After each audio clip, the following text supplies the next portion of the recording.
Hello students. तो अभी इसी में आगे evidences in favour of evolution में हम जो आगे एविडेंस देंगे कनेक्टिव लिंक के बेसिस पर बात करेंगे। कनेक्टिव लिंक के बारे में हम आपको 11th में डिटेल में बताए थे। जब भी किसी भी एनिमल में या किसी भी लिविंग ऑर्गेनिज्म में किन्हीं भी दो ग्रुप के कैरेक्टर प्रेजेंट होते हैं, वो फाइलम के हो सकते हैं, क्लास के हो सकते हैं, ऑर्डर के हो सकते हैं, ठीक है, फैमिली के हो सकते हैं, तो उसको अपन कनेक्टिव लिंक कहते हैं।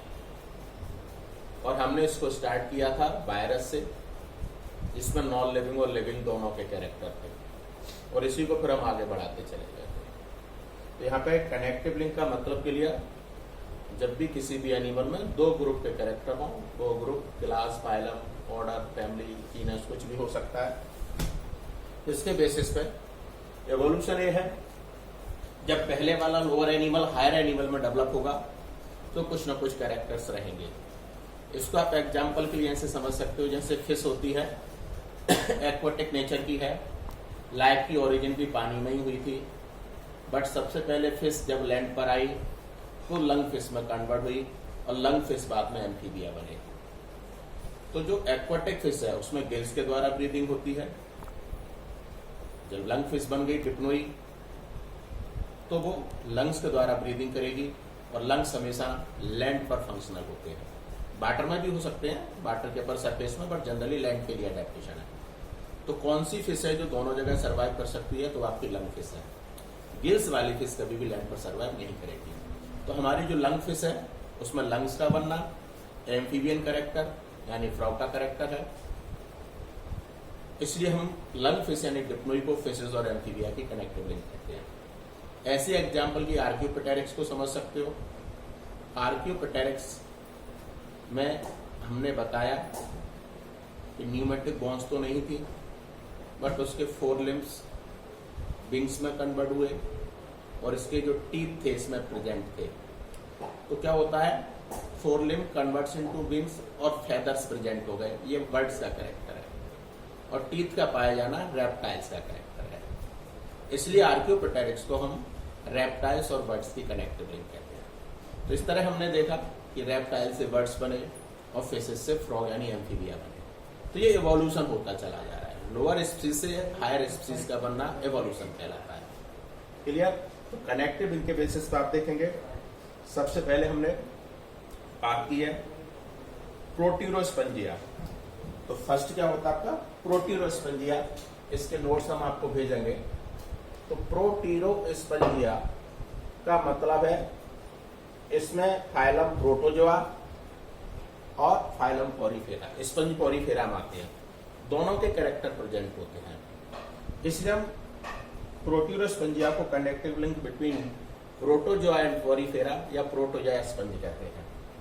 इसी तरह से पेरीपेटस एनिलिडा और आर्थ्रोपोडा की कनेक्टिव लिंक होती है, जो हमने आपको लास्ट ईयर भी बताया था। एनिलिडा का कनेक्टिव लिंक, एनिलिडा का कैरेक्टर इसमें होगा एनुअल बॉडी सेगमेंट यानी मेटामेरिक सेगमेंटेशन। तो metameric segmentation is the character of Annelida. और पेरीपेटस एनिलिडा और आर्थ्रोपोडा का है, तो आर्थ्रोपोडा का कैरेक्टर होता है जॉइंटेड लेग्स। तो पेरीपेटस में मेटामेरिक सेगमेंटेशन भी होता है, जो कि एनिलिडा का कैरेक्टर है, और जॉइंटेड लेग्स होती है, जो कि आर्थ्रोपोडा का कैरेक्टर है। इसी तरह से नियोप्लेना नेक्स्ट होगा, उसको एनिलिडा और मोलस्का की कनेक्टिव लिंक कहते हैं। इसकी कनेक्टिव लिंक कहते हो एनिलिडा एंड मोलस्का। सेम वही कंडीशन, एनिलिडा का कैरेक्टर मेटामेरिक सेगमेंटेशन, मोलस्का का कैरेक्टर सॉफ्ट मस्कुलर बॉडी। तो neopilina soft muscular body and metameric segmentation वाला एनिमल है, इसलिए इसको हम एनिलिडा और मोलस्का की कनेक्टिव लिंक कहते हैं। ऐसे काइमेरा, जो कि कॉन्टेक्ट थीज और ऑस्टिक थीज, कार्टिलेजिनस फिश और बोनी फिशेस की कनेक्टिव लिंक है। कार्टिलेजिनस फिश मैराइन वाटर में होती हैं, और बोनी फिशेस फ्रेश वाटर में होती हैं।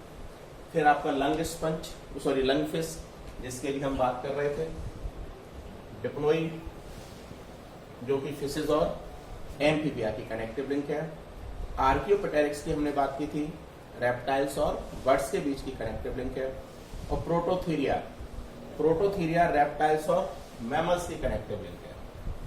प्रोटोथीरिया जो कनेक्टिव लिंक है वो रेप्टाइल्स और मैमल्स की कनेक्टिव लिंक है। आगे लिविंग फॉसिल्स के बेसिस पर बात करेंगे हम। कनेक्टिव लिंक के बाद लिविंग फॉसिल्स। लिविंग फॉसिल्स में लिमुलस आता है जो कि आर्थ्रोपोडा में देखने को मिलता है।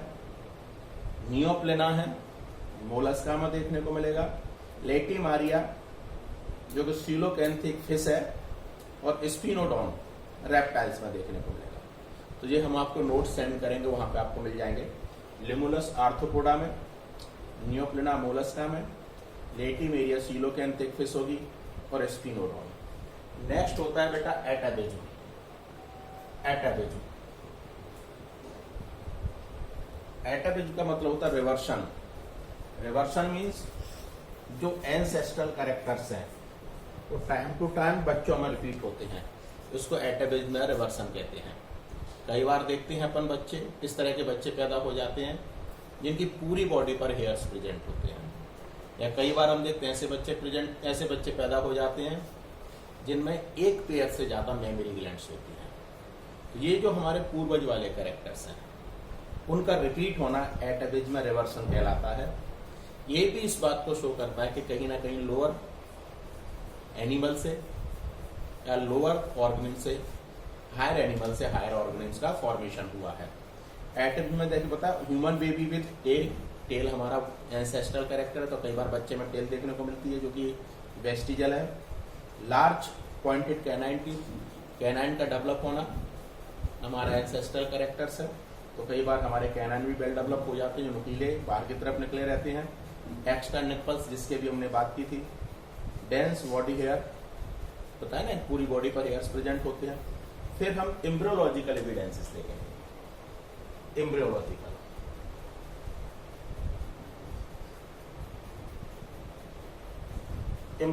जिसको हम बता चुके हैं एम्ब्रियोलॉजी के बेसिस पर, और जिसको हमने आपको बताया था कि सभी एनिमल्स की फीटल स्टेज में, हमारी भी फीटल स्टेज में वो सारे कैरेक्टर्स रिपीट होते हैं जो हमारे पूर्वजों में पाए जाते थे, जिसको हम कहते हैं ऑन्टोजिनी रिपीट्स फाइलोजिनी। क्लियर? तो ऑन्टोजिनी रिपीट्स फाइलोजिनी यानी जब हम स्पर्म और एग के मिलने से जायगोट बनते हैं तो यूनिसेलुलर होती है। It is the character of protozoa. हमने आपको बताया डेवलपमेंट में 30 घंटे में पहला डिवीजन होता है, और यूनिसेलुलर जायगोट पहले बाइसेलुलर फिर मल्टीसेलुलर हो जाता है। It is the character of Porifera. फिर सेल्स मिलकर टिश्यूज बनाती हैं। It is the character of phylum Coelenterata. फिर ऑर्गन सिस्टम ग्रेड्स बनती है। प्लेटीहेल्मिन्थेस का कैरेक्टर है, एस्केल्मिन्थेस का कैरेक्टर आएगा, और फिर हमारा सीलोम बनेगा। It is the character of Annelida. और इससे फिर हम जॉइंटेड एपेंडेजेस, फिर सॉफ्ट मस्कुलर बॉडी, और इस तरह से हम इकाइनोडर्मेटा हेमिकॉर्डेटा से कॉर्डेटा में जाएंगे। तो पहले गिल्स, फिर लंग्स, क्लियर, फिर रेप्टिलियन कैरेक्टर, फिर रेबिस कैरेक्टर, लास्ट में जाके मैमोलियन कैरेक्टर आता है, और मैमोलियन कैरेक्टर में सबसे लास्ट में जाके हमें ह्यूमन का कैरेक्टर आता है। तो इस तरह से हमारी जो एम्ब्रियोलॉजी है वो भी कहीं ना कहीं एविडेंसेस शो करती है इवोल्यूशन के फेवर में। ठीक है, इसके बाद हम प्लासेंटल मैमल्स की बात करेंगे। तो प्लासेंटल मैमल्स के केस में हम आपको बता चुके हैं मार्सुपियल प्लासेंटल मैमल्स होता है।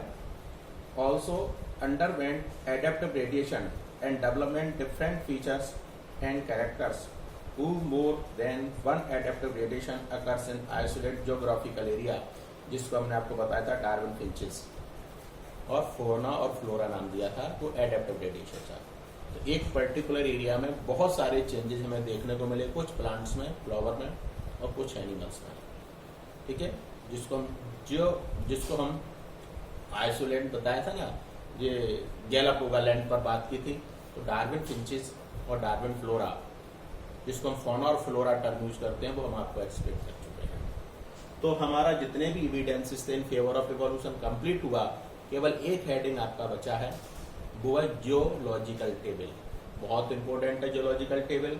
उसमें से हमेशा एक ऑब्जेक्टिव आता है, वो हम नेक्स्ट टर्म करेंगे, और हमारा जो एविडेंसेस था इन फेवर ऑफ इवोल्यूशन वो कंप्लीट हो जाएगा।